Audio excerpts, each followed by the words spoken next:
Hello বন্ধুরা, আমি আবার এসেছি আরেকটি রেসিপির সঙ্গে। তোমরা সবাই কেমন আছো?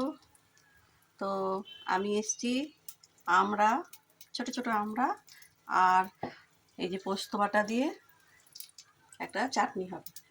তো দেখো আমি কড়াতে কাঁচা লঙ্কা, সরষে ফোড়ন দিয়েছি, হলুদ, আমড়াগুলো দিয়ে দিলাম।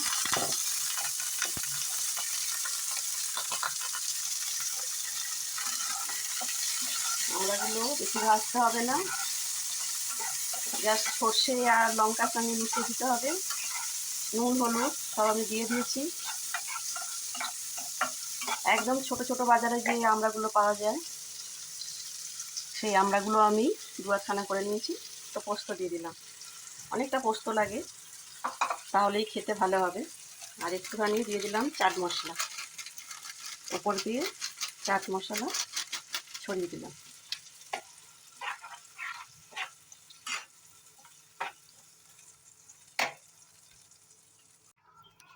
তো আমড়াগুলো সেদ্ধ হয়ে গেছে, চাপা দিয়ে রেখেছিলাম। সেদ্ধ হয়ে যাওয়ার পরে চিনি দিয়ে দিচ্ছি। একটু মিষ্টি মিষ্টি হবে, পোস্ত দিয়ে যেহেতু আমরা এটা চাটনি, মিষ্টি মিষ্টি হবে। একটু নেড়ে চিনিটাকে গলিয়ে দিতে হবে।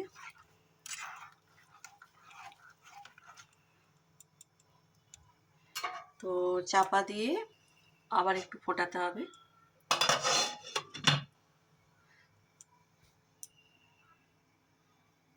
তো আমি আবার এটা ফুটে যাক, আমি ফিরে আসছি। দেখো বন্ধুরা, পোস্ত দিয়ে আমরা চাটনি রেডি। এটা ভাতের সাথে নিরামিষ দিনে খেতে না খুব ভালো লাগবে। তো কেমন হয়েছে তোমরা কমেন্ট করে জানিও। পোস্ত দিয়ে আমড়ার চাটনি। ঠিক আছে বন্ধুরা, টাটা। সবাই ভালো থেকো, আমার চ্যানেলটার পাশে থেকো। হ্যাপি লাইফ সোমা 2.0 আমার চ্যানেলটার নাম। তো তোমাদের আর নতুন করে বলতে হবে না। ঠিক আছে বন্ধুরা, টাটা। আবার একটা অন্য রেসিপির সাথে তোমাদের সঙ্গে দেখা হবে। বাই।